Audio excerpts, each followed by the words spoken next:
Assalamualaikum warahmatullahi wabarakatuh. Alhamdulillah dan alhamdulillah. Terus kita mengucapkan puji dan syukur kehadirat Allah Subhanahu wa taala atas segala nikmatnya yang tidak terhingga. Dan Dia hanya meminta kita untuk menyembahnya, patuh dan tunduk kepadanya. Lalu kemudian menikmati apa yang sudah disiapkan sebagai fasilitas dan bersyukur. Dan syukur ini dengan mengucapkan alhamdulillah. Maka tidak ada sulitnya bagi seorang muslim untuk sering mengucapkannya. Dan juga kita panjatkan salawat dan taslim kepada Nabi besar Muhammad sallallahu alaihi wasallam.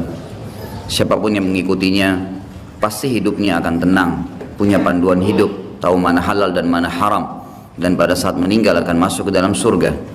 Orang yang menolak risalahnya, ajarannya, pasti dadanya akan sesak, hidupnya susah, tidak tahu mana halal dan haram, dan meninggal masuk ke dalam api neraka. Allah Subhanahu wa taala bersama dengan malaikatnya mengucapkan kalimat hormat, salam kepada Nabi sallallahu alaihi wasallam. Maka sangat wajar kita sebagai pengikut yang setia dan mau selamat kita selalu mengatakan sallallahu alaihi wasallam. Semoga Allah berkahi saudaraku. Kita akan bahas pasal ke-10 malam ini kitab Minhajul Muslim dan beriman, yang berjudul beriman kepada hari kemudian. Setelah membahas pasal ke-9 beriman tentang risalah Nabi Muhammad sallallahu alaihi wasallam bersama dengan mukjizat-mukjizatnya dan bukti-bukti di mana Taurat dan Injil pun sudah menyebutkan nama Nabi sallallahu alaihi wasallam. Berbicara masalah beriman, saya akan terus ulangin kalimat ini adalah pengikraran dengan lisan, keyakinan dalam hati, dan diikuti dengan aplikasi anggota tubuh.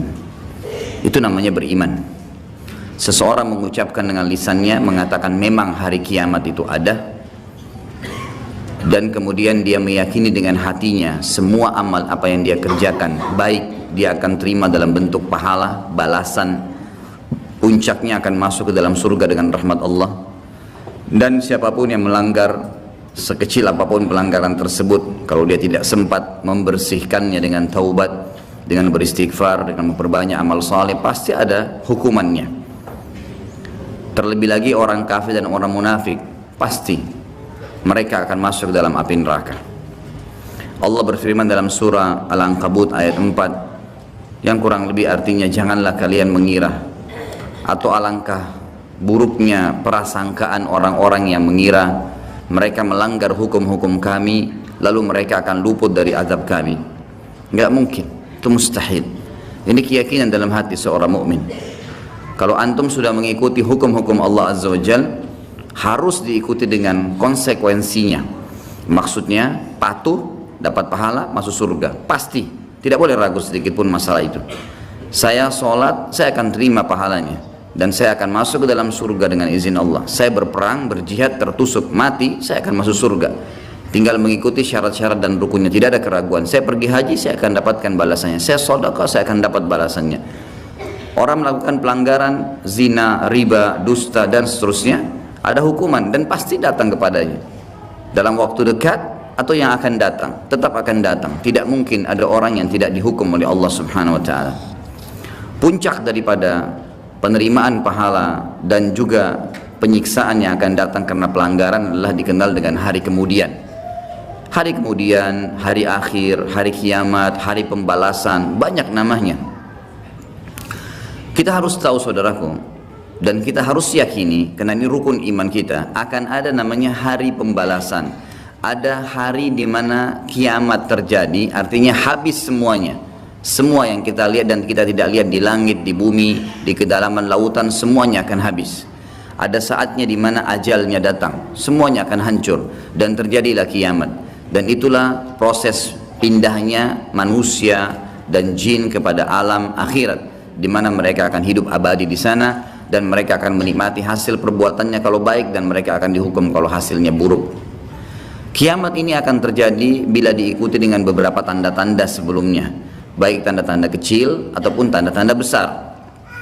Dan pada saat kiamat terjadi nanti dimulai dengan sangkakala sekali, kemudian hancurlah semua di alam semesta ini, kemudian datang sangkakala yang kedua, dan akhirnya dibangkitkanlah seluruh makhluk. Kemudian dihisaplah mereka, lalu terjadilah mahsyar, kehidupan yang akan kita laluin Allahu alam berapa lama di sana menunggu timbangan amal seluruh manusia miliaran jumlahnya dan seluruh jin. Bahkan Ibnu Katsir mengatakan Allah Azza wa Jalla akan mengadili domba kenapa dia menanduk domba yang lain. Setelah itu jalanan ditentukan ke surga atau ke neraka dan tidak ada tempat yang ketiga. Kita harus sadar teman-teman sekalian, penentuan masalah hari kemudian nanti, di mana kita akan mendapatkan cuma surga atau neraka, adalah kehidupan kita sekarang. Ini sekarang Anda masih bisa menghembuskan nafas, masih bisa beraktivitas, masih muda untuk menangkap mana yang boleh dan mana tidak boleh yang diperintahkan oleh Tuhan kita Allah dan aplikasikan dalam kehidupan sehari-hari. Maka ini penentuan nanti di sana bagaimana, dan tidak ada tempat lain, surga atau neraka. Maka jangan nanti tiba di saat terakhir dihisab di hari kemudian baru kita menyesal. Itu keliru.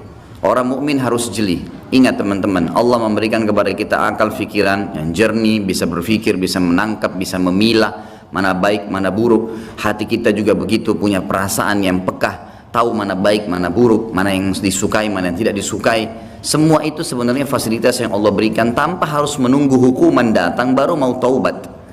Orang mukmin jeli, cerdas. Sabda Nabi SAW, al-mu'minu qayyisul fatin. Orang mukmin itu qayyis, cerdas sekali. Fatin itu pekah luar biasa. Jadi mereka itu tahu kalau mereka buat salah, ini salah nih, ditinggalin.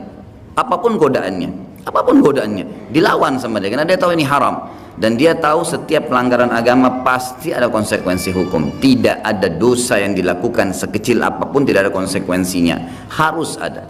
Sekali antum menggibah, jangan heran setelah taubat tiba-tiba kita digibah. Pembersihan dosa yang lama. Dulu pernah kita membuat nota palsu, mencuri sesuatu. Jangan heran sekarang kalau beli HP baru jatuh hilang, itu biasa. Harus ada konsekuensi pembersihannya. Tidak mungkin tidak ada, mustahil, siapapun itu. Bahkan Nabi SAW sendiri bukan kita katakan beliau melakukan dosa karena sudah diampuni. Tapi beliau sendiri mengatakan saya pun diberikan cobaan oleh Allah Subhanahu Wa Taala penyakit yang lebih berat double daripada apa yang diberikan kepada kalian. Apalagi manusia biasa yang penuh dengan dosa seperti kita. Kita akan bahas fase hari kiamat ini teman-teman sekalian dengan tanda-tandanya kecil dan besar. Kemudian kita akan masuk ke fase kiamatnya. Kemudian kita akan masuk ke ada bahasan di pasal ke-11 nanti tentang azab dan nikmat kubur. Kemudian nanti kita akan masuk ke fase mahsyar, kemudian surga dan neraka. Ini memang poin yang akan dibahas secara berentetan tentang masalah ini. Saya tidak tahu yang lalu sudah pernah saya jelasin pasal ini atau belum? Belum ya? Saya akan bacakan pasal ke-10.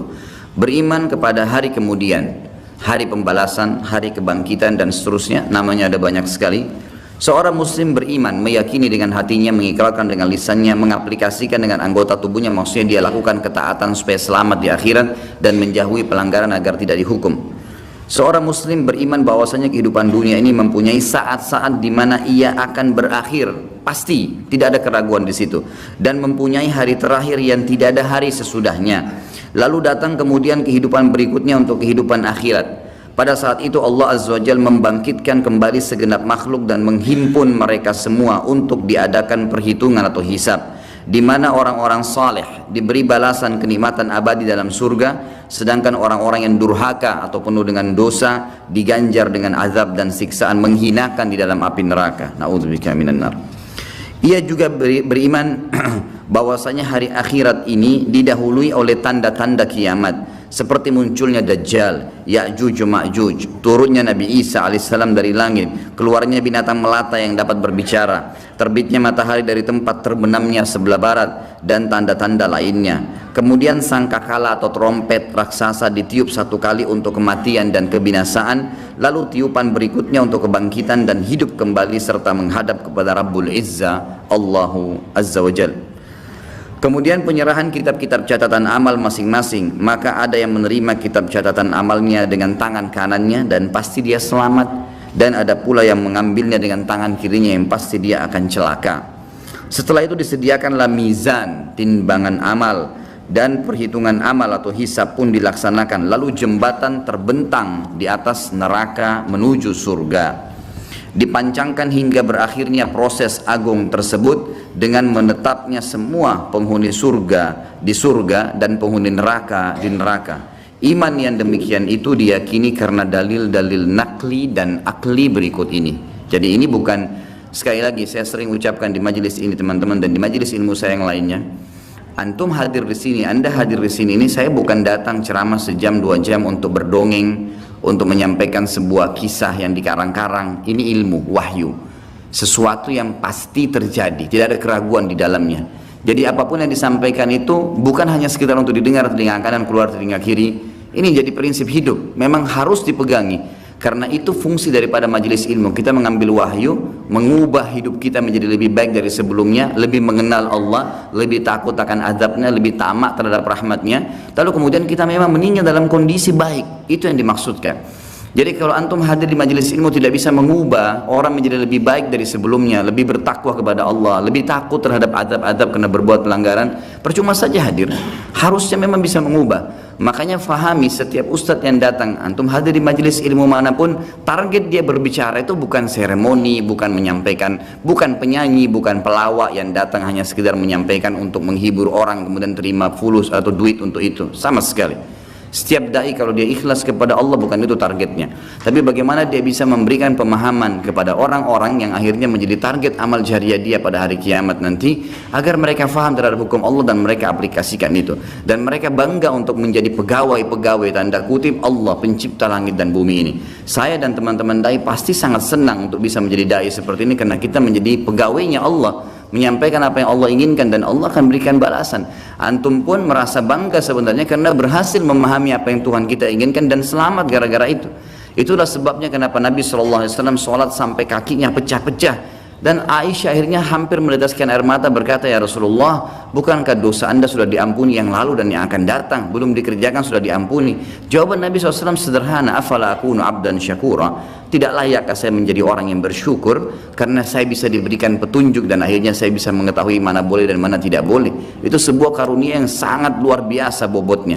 Jadi jangan sampai apa yang kita sampaikan ini hanya sekedar kenangan, hanya sekedar sebuah informasi yang seperti hal yang lewat seperti baca koran. Bukan teman-teman, dalil-dalil yang kita bacakan ini sesuatu yang pasti, wahyu, tidak ada keraguan di dalamnya. Yang pertama, tentang adanya kiamat, pasti berakhir semua kehidupan ini.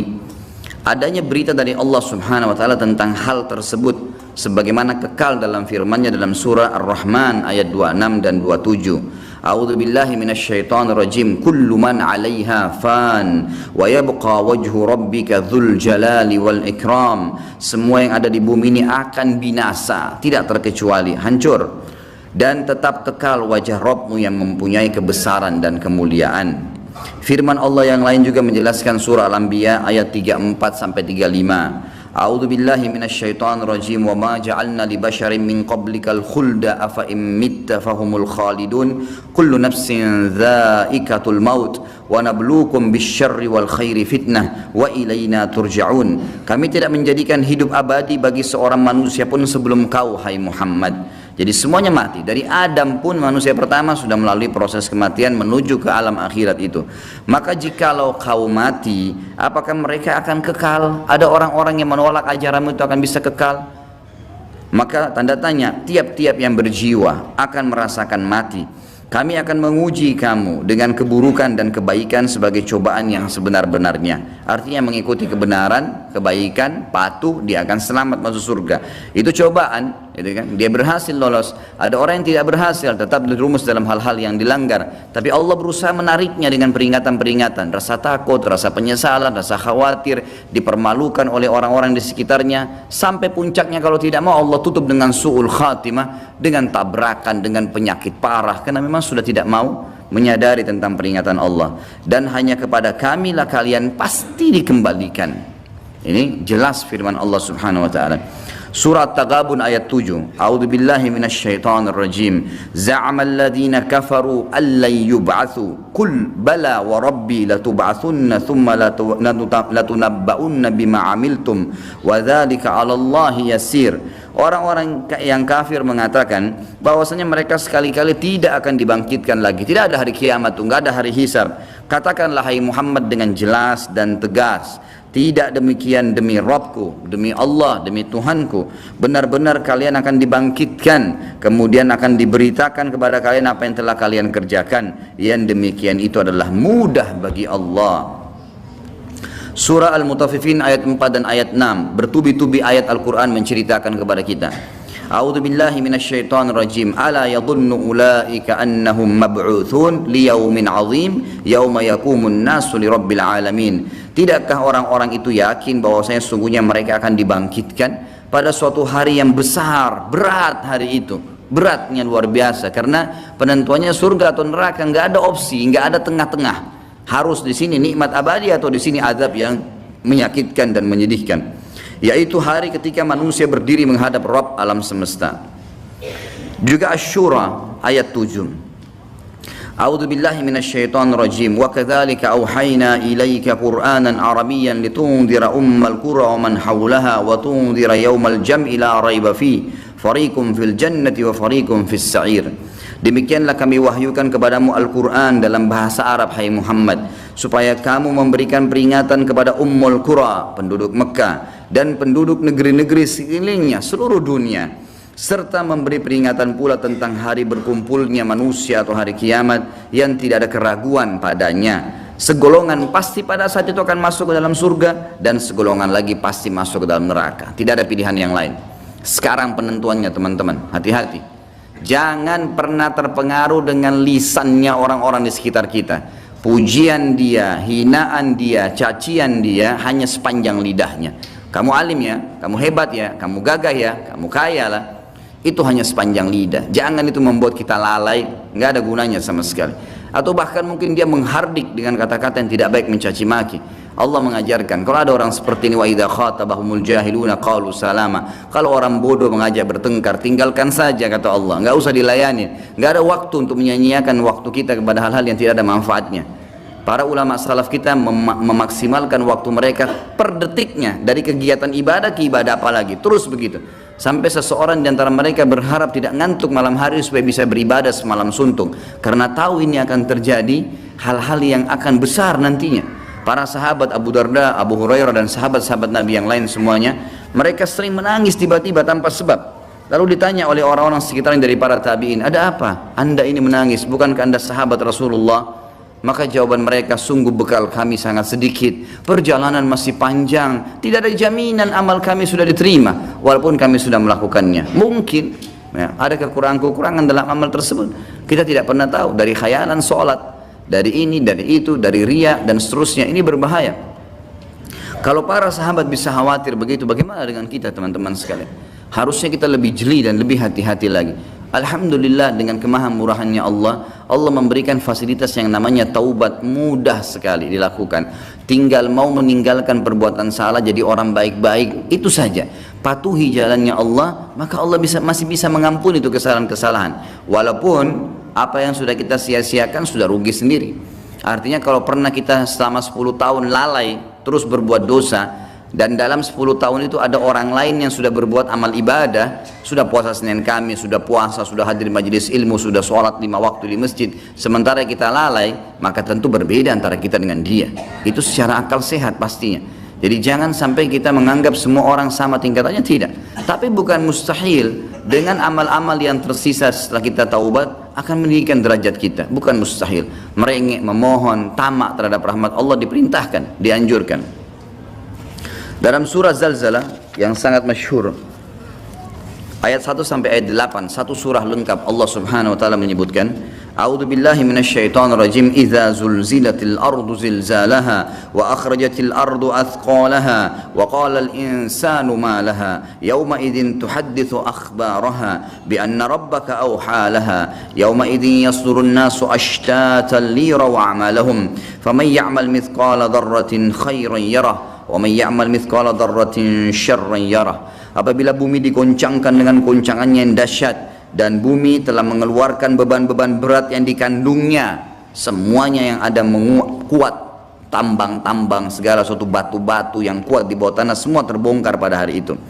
Dan manusia bertanya, mengapa bumi jadi begini? Pada hari itu bumi menceritakan beritanya, karena sungguhnya Rabbmu telah memerintahkan yang demikian kepadanya. Pada hari itulah manusia keluar dari kuburnya dalam keadaan yang bermacam-macam, supaya diperlihatkan kepada mereka balasan pekerjaan mereka. Barang siapa yang mengerjakan kebaikan walaupun seberat zarrah, biji sawi, niscaya dia akan melihat balasannya. Dan barang siapa yang mengerjakan kejahatan walaupun seberat biji zarrah, biji sawi, niscaya dia akan melihat balasannya pula. Surah Al-An'am 158. A'udzu billahi minasyaitonir rajim. Hal yanzuruna illa an ta'tiyahumul malaikatu aw ya'tiya rabbuka aw ya'tiya ba'du ayati rabbik yauma ya'ti ba'du ayati rabbika la yanfa'u nafsan imanuha lam takun amanat min qablu aw kasabat fi imaniha khaira. Al-ayat. Yang mereka nanti-nanti kapan mau taubat nih, kapan yang kafir itu mau beriman kepada Allah. Yang mereka nanti-nanti tidak lain hanyalah kedatangan malaikat kepada mereka untuk mencabut nyawa mereka. Tidak ada yang lain. Berarti keras kepala, nggak mau taubat, nggak mau baik, nggak mau berubah, nggak mau meninggalkan dosa-dosa. Kalau gitu tunggu aja malaikat mau datang. Atau kedatangan Rabbmu, atau pada hari kiamat lebih dahsyat lagi. Atau kedatangan sebagian tanda-tanda Rabbmu. Ya, tanda-tanda sebelum terjadi hari kiamat. Pada hari datangnya sebagian tanda-tanda Rabbmu, tidaklah bermanfaat lagi iman seseorang bagi dirinya sendiri yang belum beriman sebelum itu, atau dia belum mengusahakan kebaikan dalam masa imannya. Ada beberapa ayat di sini akan disebutkan berhubungan dengan masalah prosesi terjadinya kiamat dan tanda-tanda. Cuma dalam buku Minhajul Muslim, Syekh Abu Bakar rahimahullah, beliau menggabungkan semuanya, jadi bercampur baur dalil. Makanya saya akan bacakan dulu semua dalilnya, dan nanti kita akan coba susun prosesi kejadian kiamat itu sendiri. Sekarang ayat yang dibacakan adalah ayat yang berhubungan tentang masalah salah satu tanda-tanda hari kiamat besar. Jadi ada 11 tanda-tanda kiamat besar yang disepakati oleh para ulama. Salah satunya adalah ini ya. Surah Al-An'am ayat 82. A'udzu billahi minasyaitonir rajim. Wa idza waqa'al qawlu 'alaihim akhrajna lahum dabbatan minal ardi tukallimuhum anna an-nasa kanu biayatina la yuqinun. Apabila perkataan telah jatuh atas mereka, kami keluarkan sejenis binatang melata dari bumi yang akan mengatakan kepada mereka bahwa sungguhnya manusia dahulu tidak yakin kepada ayat-ayat kami. Sampai sini saya tahan dulu, dan kita akan jelaskan 10 atau 11 tanda-tanda kiamat itu. Bagi teman-teman yang memegang bukunya bisa melihat di halaman 86. Saya akan bacakan hadisnya. Hadis ini riwayat Imam Muslim nomor 2901. Jadi tanda-tanda kiamat itu ada besar ada kecil. Tentu kalau tanda-tanda kiamat kecil banyak sekali. Di antaranya hadis riwayat Muslim juga yang berbunyi, kata Nabi SAW, tidak akan terjadi kiamat sampai aku diutus menjadi Nabi. Hitunglah 6 tanda-tanda kiamat. Ini kecil. Lahirnya aku, diutusnya aku, dan meninggalnya aku. Berarti sudah ada 3 dan sudah terjadi. Kemudian akan tersebarnya ya, penyakit taun, dan ini sudah terjadi di zaman Umar radhiyallahu anhu. Terbebasnya Palestina di zaman Umar radhiyallahu anhu, gitu kan. Kemudian pembebasan negeri Persia terjadi di zaman Umar radhiyallahu anhu. Berkumpul semua itu. Jadi 6 tanda-tanda ini sudah kelihatan semuanya. Tanda-tanda kiamat yang kecil sudah terjadi, ada yang sedang terjadi sekarang, dan ada yang belum terjadi. Kalau yang sedang terjadi, seperti misalnya hadis Nabi SAW yang berbunyi, tidak akan terjadi kiamat sampai orang-orang mengganti nama-nama minuman keras dengan nama-nama lain. Contoh, seperti sekarang misalnya menggantinya dengan istilah-istilah lain. Ya nama inilah, ya merek itulah, ya cuman sekian 5% alkoholnya dan seterusnya. Hadis yang lain, tidak akan terjadi kiamat sampai zina tersebar, dianggap biasa, dan juga banyaknya laki-laki yang menyerupai perempuan, dan juga minuman keras dianggap sebagai minuman yang biasa. Hadis sahih semuanya. Jadi ini semua kita lihat depan mata kita, sedang terjadi. Ya, sedang terjadi. Kemudian yang belum terjadi itu seperti misalnya kalau tanda-tanda kiamat kecil terakhir sekali namanya Malhamah Kubra, peperangan besar antara kaum muslimin dengan orang-orang Nasrani. Yang ini disebutkan panjang lebar dalam hadis Bukhari, lebih dari 3 lembar kalau tidak salah. Hadis ini berbunyi, kata Nabi SAW, kalian akan bersatu dengan Bani Asfar. Bani Asfar ini sebenarnya lebih tepatnya orang-orang Rum, ya, orang-orang Nasrani. Mereka akan bersatu, kalian akan bersatu dengan mereka untuk memerangi satu kaum, tapi tidak disebutkan kaum ini siapa. Yang jelas kita akan bersatu satu waktu dengan kelompok-kelompok Nasrani ini, kemudian kita bersatu memerangi satu kaum. Allahu alam siapa mereka. Sebagian ulama beristihad mengatakan komunis, ada yang mengatakan kapitalis dan segala macam istilah, tapi kita beriman bahwasanya itu akan terjadi. Ringkas cerita, kalian akan memenangkan peperangan, pasukan tahaluf ini, sekutu ini akan menang. Kemudian setelah itu bubarlah semua pasukan dan tersisa pasukan di negeri Syam, Dan dari hadis ini juga ulama sekarang mengatakan kasus Syria ini akan berakhir dengan sendirinya, karena memang hadis ini menjelaskan adanya ketentraman di negeri Syam, ya, sebelum terjadi tanda-tanda kiamat besar. Pada saat itu pasukan muslimin, ya, sedang pulang ke negeri Syam bersama dengan pasukan Bani Asfar ini, ya, suku yang dikatakan dari bangsa Romawi. Kemudian mereka mengangkat bendera salib sambil mengayungkan dan mengatakan, kamilah yang telah memenangkan peperangan ini, maksudnya kekuatan Nasrani. Maka yang muslim sempat, teman-teman mereka mengatakan, ini kan kita sekutu, bagaimana caranya kalian mengaku, ya, memenangkan sendiri. Terjadi cekcok di antara mereka. Lalu kata Nabi SAW, akhirnya segelintir muslimin yang ada di situ Allah karuniakan mereka mati syahid, terbunuh semua. Lalu hari kedua beberapa muslimin bersatu untuk, ya, berperang, dan mereka juga dikaruniakan Allah mati syahid. Hari ketiga berkumpul lagi muslimin untuk mereka berpegang pada satu kesepakatan untuk tidak akan membiarkan bahwasanya orang-orang Nasrani menganggap menang sendiri. Maka akhirnya hari ketiga pun mereka diikram oleh Allah, dikaruniakan syahadah, mati syahid. Nanti hari keempat barulah berkumpul seluruh muslimin dari seluruh penjuru bumi. Lalu terjadilah perang besar antara kalian dengan Bani Ahmar, dan mereka dibawa naungan 80 bendera. Sebagian ulama hadis mengatakan mereka dibawa 80 negara. Jadi perang besar-besaran.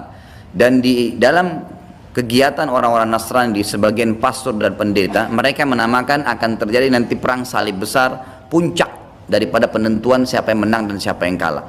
Kita sebagai orang muslim bukan sedang memicu emosi untuk mempersiapkan diri, tapi memang ini hadis Nabi SAW, wahyu yang menyampaikan kita akan berperang melawan mereka, dan ini perang besar-besaran seluruh dunia akan terjadi.